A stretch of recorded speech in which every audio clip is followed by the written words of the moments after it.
very much. Yeah, I think it's kind of interesting that I see some overlaps in what Richie was just talking about there. So very interesting. Yeah. So as Jeff says, kind of really just a few slides to run through. One of the kind of usual caveats that their opinions are my own and not that of any organization I work for. But hopefully we can have an interesting discussion. I'll sort of set the scene by giving a bit of background about myself. I'm actually kind of one of those people that fits into that kind of. I remember the world before we were all online. But I actually started my career in kind of early technical publishing. We used to kind of publish books about HTTP and stuff like that. And then we published a book called the UK Internet Book, which was the first kind of mass market book about the internet in the early 90s, and it came with a floppy disk in the back because nobody knew how to connect. Nobody had the software to connect to the internet. And that was really also a kind of pre-web era of the internet as well. But for the latter part and the last sort of 15 years, I've been working largely as a kind of product manager, building software for data protection and privacy compliance. And a lot of that also focused on particular aspects around consent and consent management. So yeah, that means kind of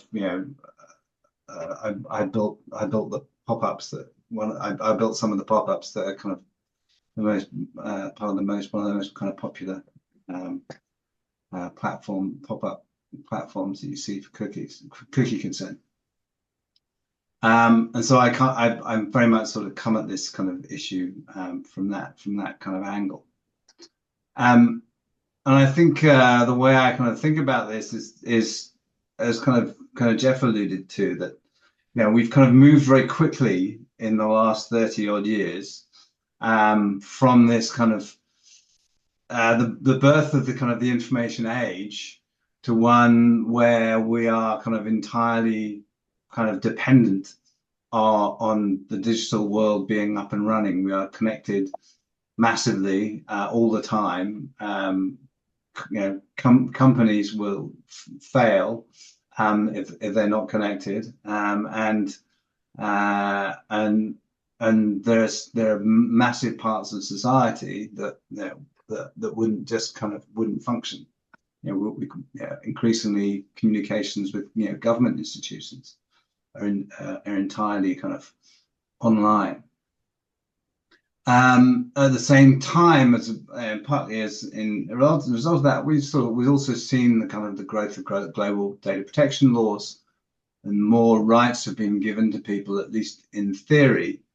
And I think some of the interesting parts about this for me is that those kind of aspects of kind of data and value in data also are often connected to the types of uses of data that over which people have the most obtain the most rights. So and we're talking here about kind of consent as much as anything else, although it's only one of the kind of legal basis of processing. It's the legal basis that controls some of the most kind of valuable kind of data for the biggest kind of digital organizations. And that has kind of led us into a place, I think, where increasingly one of the key kind of aspects of value and one of the key marketing messages that people have is kind of, you can trust us. They see that, companies see this as a really kind of important part of their mix, because they recognize that trust is the way by which they can continue to obtain have people sharing valuable data.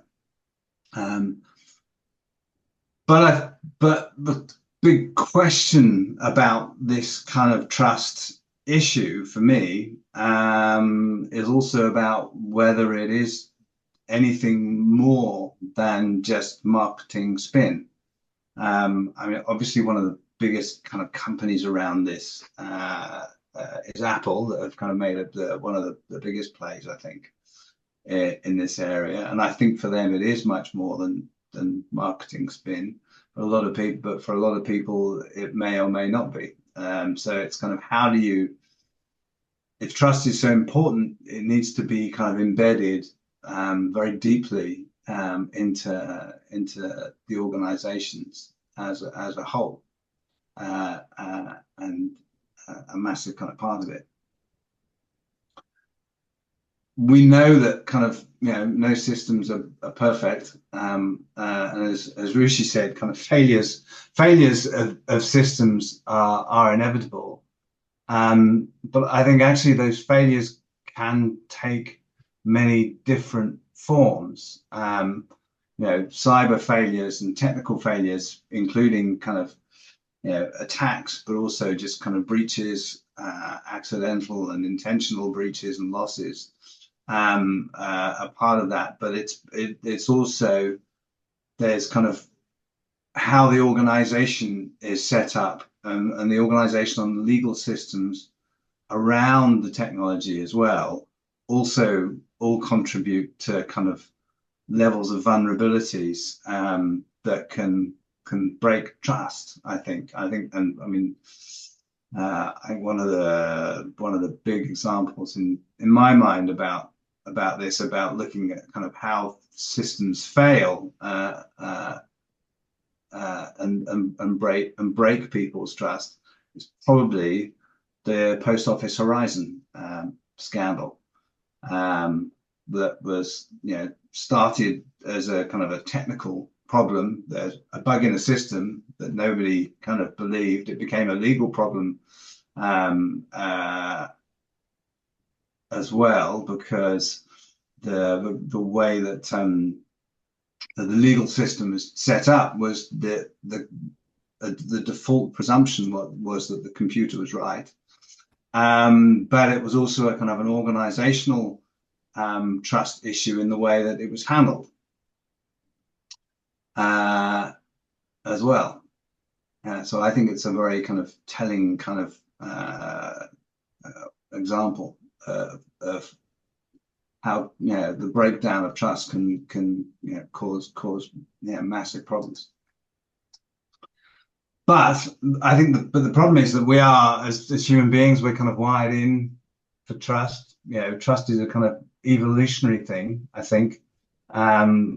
It's a natural thing for us to want to trust, because we don't have the time or the ability to kind of understand how to protect ourselves against all possibilities. So we rely on our institutions and organizations to do a lot of that for us, and that makes it difficult.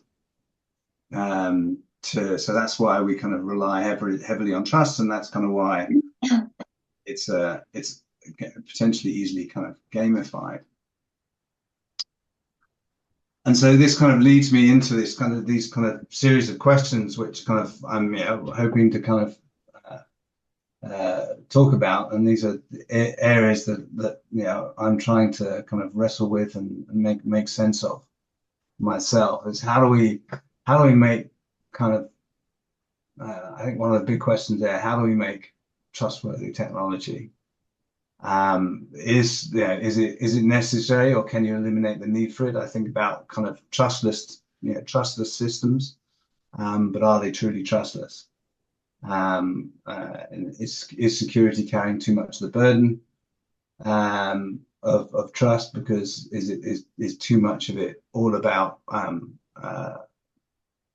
cyber risk and cyber defense, and not about the rest, the other aspects, and the other organizational aspects, and is there too much emphasis on minimizing risk and not enough on remediation? And also, can organizations make a difference, or do we need wider societal changes? Uh, and I think just to kind of finish on that, and Jeff uh, shared this with me, and I thought that this was a good model about thinking about how trust kind of goes across the whole organization. And Jeff, I don't know if you want to kind of say a few words about what this means from your perspective. Sure, yeah, thank you. Um, yeah, this is a model that I developed. The digital catapult here in the UK about 6 years ago, I think, was working quite hard on trust in digital systems, and they were going round and round in circles. And I ended up writing a large white paper that nobody read, and so I cut it down to 2 pages, and a couple of people read it. And eventually, I figured out the only way I'm going to actually communicate is to simplify it down to an image. This is my summary position. I mean, ultimately, that pinnacle is about being trustworthy. So it's about being worthy of trust. I saw a lot of organizations trying to communicate that they were trustworthy and trying to measure that they were trusted. It's like you can't measure this thing, right? It's just all you can do is seek to be worthy of trust. That's the only thing you can do in a system which is inevitably going to fail. And in the company that I'm now running, and I was building and translating this model, I wanted to communicate to health tech workers about what we were trying to do and engage with the same things that drive those users. And from the point of view of those doctors and clinicians, their number one goal was to do no harm. So my number one goal to partner with them is to do no digital harm. And that's how we would seek their level of trust. And then you have to really break that down to the next level of what is trust. And, there are many models out there, but they all break down into kind of three things: being open and transparent, ceding an appropriate level of control to all parties, in this case, the patients, and being accountable for when things don't quite go right, and empowering people with their rights, and being accountable for making sure they have those rights. So it's about being proactive in that structural relationship. So it's an empowerment question because the thing is, it's bloody easy for any business to take power by owning the data. It's really difficult to cede power to your partners who are your customers and empower them in the process of engagement. And I think that's something which businesses generally don't spend very much time thinking about. And they certainly don't think about it in the context of how they build their digital systems. It's kind of, we have this kind of IT mentality. We build the system from an IT point of view to protect ourselves, to keep our info, and we consider it our information confidential. And we do everything to protect our business, but we don't do enough to integrate the customer into that thought process. And I think that is where trust really is the key issue. And then, the operational principles about how you do this. There's been a lot of work done on security by design. I'd like to see a lot more systems built truly secure by design. Most of them aren't. One of the reasons that got me into medical was, oh, I don't know, the fact that I saw a lot of digital systems that weren't secure by design, nor indeed private by design. It kind of worried me. Yes, you have to have regulatory compliance. It's a big thing in the medical industry. They've got a lot of compliance goals. And I think the key point on this one is seek for compliance, even though you know enforcement is unlikely to happen. Because unfortunately, as we have seen with GDPR and many others, there's not an awful lot of enforcement actually tends to happen. And the rights of the individual come very low down the list of the enforcers' remits, no matter what you do. And the other thing is an open business model. I mean, I've engaged, this is my second startup, and I've worked in the innovator community a long while. And one of the things I witnessed was the gamification of data particularly by American investors, where they would say, "Oh, we'll give people control of their data," and but what they actually do is they then suck up all the metadata and create a completely different business model off the back of it, and that's their real intent. But they don't tell anybody that, and they take control of a market sector through it or something like that. And I think that's really not what people were expecting when they engage with those sorts of models. So be much more open about it. But interestingly, what I found was from an operational point of view, the single most important thing you can do when building a system, or indeed operationally running one, is first of all just seek to minimize the data you hold to the absolute necessity and necessary, because everything falls from that. Essentially, your ability to secure it and manage it is simplified if you've minimized it. Your ability to know that it's safely transferable and movable is simplified when there's less of it. If you understand what you've got, you know how to control it and manage it. And the consequences on the individual patient and your business are limited when you know what you have and you've minimized it to the maximum extent. The GDPR actually calls for this, but I really don't see it as a key principle sufficiently articulated in people's execution of their planning. They just build systems and do stuff because they drive for functionality first. And then they kind of go, well, okay, how do we secure this? And it's unfortunately the wrong way around. So that's a very brief overview of kind of a trust model that I like to use and apply to businesses. And I'd like to see, I'd like to see this debated, but also, the wider thoughts about how we build trust in digital systems. I think we need to put much more thought into that. And I think there's a very interesting aspect about transparency as well, because obviously transparency is a key part of uh, the GDPR. It's a key part of kind of data protection kind of principles. Um, but and, I mean, there is certainly a evidence and some belief that to a degree, the more transparent you are, the more the less trusted you become. Is if in your transparency you are revealing stuff that people don't like. Um, and one of the interesting things that I saw recently, and I can't attribute it, but it was an article about AI and marketing and sales techniques for selling AI systems into organizations.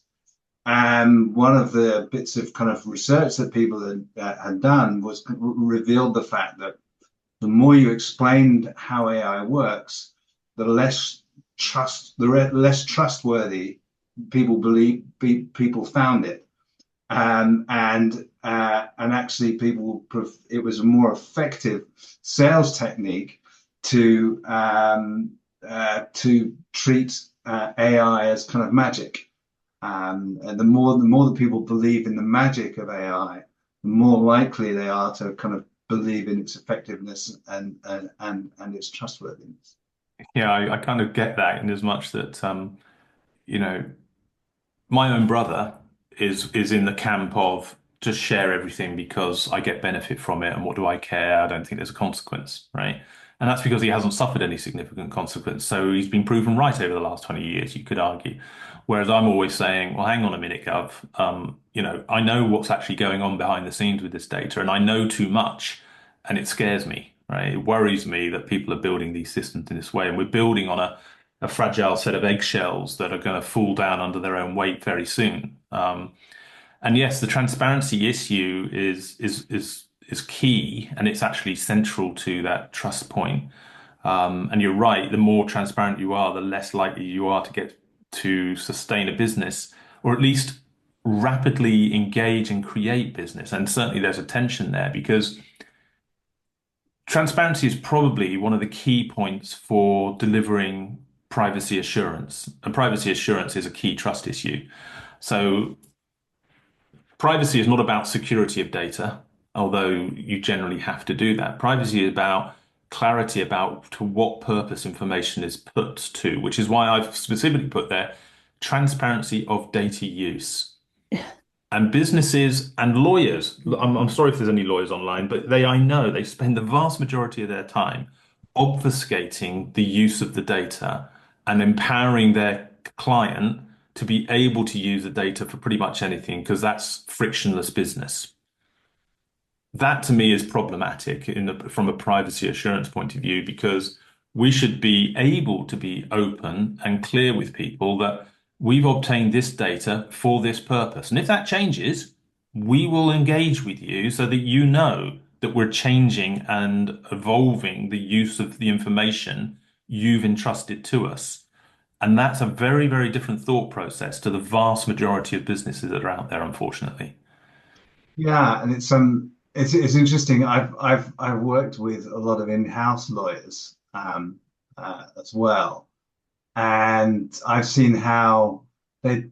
I think one of the things that they struggle with is trying to understand when they're talking to the engineering teams is to understand that what the data uses are. Yeah. Uh, and the engineering teams will talk about it in, well, we're doing this and we're shoveling this around and it does this, but that's often disconnected from the business purpose. So sometimes, yeah, you have to kind of bring all those people together in order to get a kind of a strong picture to be able to build that up. Yeah, Which and comes back to, by the way, data minimization again.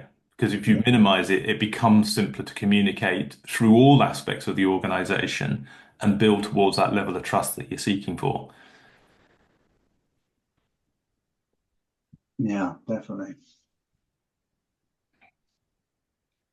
So at this point, let's just we've thrown a few ideas and thoughts into the mix here for people to think about. I think if we raise this up to a societal level, we have to ask ourselves the questions, and these are some of the things that we're going to delve into um, at the next Secure Southwest event, because we're going to talk about cyber in society, and we're going to talk about that in the context of a value for businesses that they can communicate to the market. And trying to get through all of that is going to be really interesting and challenging. And we're going to look at it from multiple perspectives. But has that stimulated any interesting questions from our audience? Let's step back to that for the moment.